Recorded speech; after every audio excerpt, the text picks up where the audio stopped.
Here's the top 7 games I would recommend you play from 2024. Alright, number 7 is going to be Pal World. This is basically like a bunch of different games put together, and it's basically every Pokemon fan's dream. Now, you can give your Pokemon or your pals guns. You can have them man machine guns, rocket launchers, turrets. It's actually ridiculous. It's really fun. I highly recommend it if you like stuff with guns and Pokemon and catching stuff. You're definitely going to love this game. It's really fun to play with your friends. So if you have friends that also have the game, I highly recommend playing with them. Number 6 spot is going to be The First Descendant. Now this game had a beta a couple years ago, and then it just came out last year.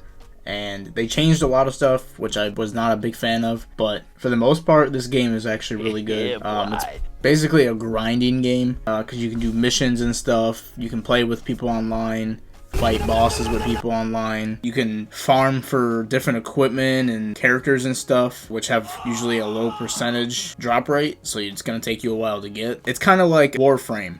If you like Warframe, you're going to really like this game. Aside from the goonerage that is in this game, the fan service is basically ridiculous.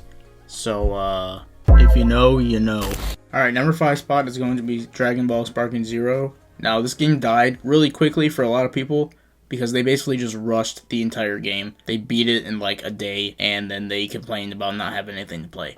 Now, I 100%ed this game, got the Platinum Trophy and everything, and I highly recommend it. This was my first ever Budokai, and I thought it was a masterpiece. Online is pretty racist, so I'd probably stay away from that at the beginning, but for the most part, this game is amazing. Especially when you get good at it, it's actually so much fun. You can burst your friends, and there's a practice mode. You can do all types of different wishes and stuff from 3 different Shenrons, by the way. If you love Dragon Ball, you're gonna love this game, despite the fact that some people say it's overhyped, but personally, I loved it for what it was. Enjoy the game, don't listen to anybody else, and just play it for what it is. And number 4 spot is going to be Stellar Blade. This game is actually so much fun, especially if you like open world games where you can go to space and different areas on the map. It is so much fun. If you like Destiny and Elden Ring, you're going to love this game. And don't even get me started on the music in this game. It's breathtaking, if you will. The 3rd spot is going to be Marvel Rivals. This game is very popular right now, and not only do they keep adding more and more characters like almost every month, Marvel Studios themselves gave them permission to use any single Marvel character that has ever been written in history to add to the game. So the amount of content that we're going to have for years to come is insane. Quite frankly, I don't think any other game in history, at least superhero-wise, has this many characters in the game or will have this many characters. Now, this game has some fan service. It's not as bad as like The First Descendant or Stellar Blade, but it's up there. It's up there. If you know, you know, some of these skins are kind of just they're doing a little bit too much. Other than that, the game is really fun. It kind of plays like Overwatch, except it's actually good. Now I know some of you are gonna be mad and saying, "We're Jonesy. Overwatch is actually good." We do not care. I don't want to hear it. Overwatch 2 killed that, so you guys don't have an opinion. There's people who are just made to annoy the entire other team, and it really shows. Any Wanda players out there, I hope you step in a puddle with your socks on, and then you step on a Lego right after. Yep. Some of the characters in this game are just aids to go up against. The whole thing with this game is if you have the correct team, like if your teammates aren't like the dumbest people breathing oxygen, then you'll be chilling. You'll be chilling. Ranked is an entirely different story. Yeah, if you know, you know. Going in the number 2 spot is going to be the Elden Ring DLC, the Shadows of the Erdtree. This DLC right here was probably one of the most racist things I've ever played. The original Elden Ring, it's not anywhere near as bad as the DLC. So if you can't even beat the actual game of Elden Ring, you can't even get to the DLC until you beat the game, most of the point at least. This DLC right here is probably where most people quit. I know you guys seen Kai play this DLC, and it took that man 99 hours to beat it. He had 1,070 deaths in total. So if that doesn't tell you how racist this DLC is, I don't know what will. So basically, take Elden Ring and make it 10 times harder. That's what this DLC is. So yeah, if you feel like pulling your hair out and losing your entire mind, play this DLC. As far as gameplay wise, this game is amazing. It still plays great, just like the actual base game. It has an entire new leveling system and everything, so you're not like overpowered when you come into the DLC, no matter what level you are. I was max level and I was still getting packed up by just the NPCs, bro. Can you imagine how bad the actual bosses are? Some of these bosses are just like ridiculous. I don't think they're as bad as like Malenia. Some of them are worse than Malenia. Especially the last boss, which if you know, you know. I'm not going to spoil anything, but just prepare yourself before you do that because it is ridiculous. If you played Dark Souls before, then you might be a little bit ready for this. But if this is your first Dark Souls game, you're gonna get packed up, and just know that's not a bad thing.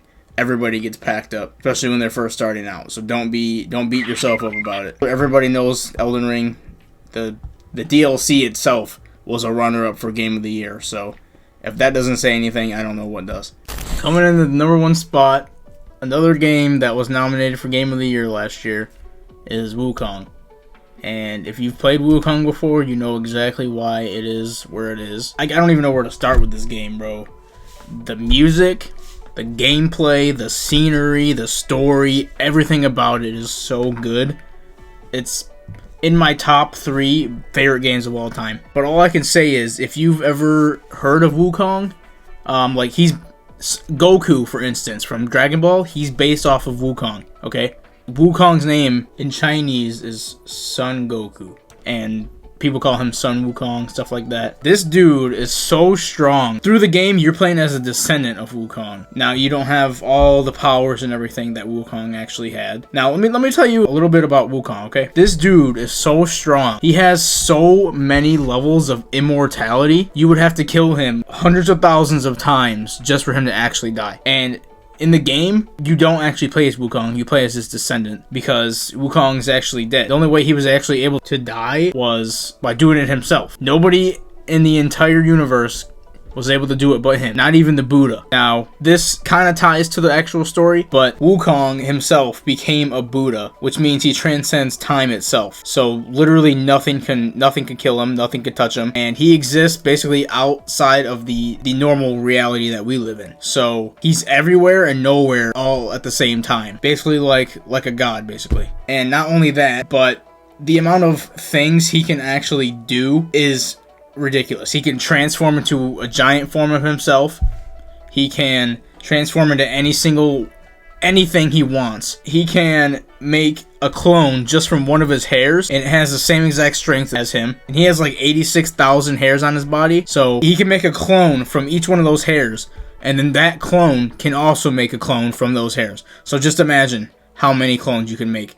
It's ridiculous. He's absolutely broken. Some people say Kratos can beat him. No. Kratos is absolute baby food compared to Wukong, bro. There's no way that Kratos beat Wukong. Wukong is absolutely ridiculous. And you're gonna probably say, oh, Tozy, Kratos is actually really strong. He can beat all these gods and stuff. I don't care.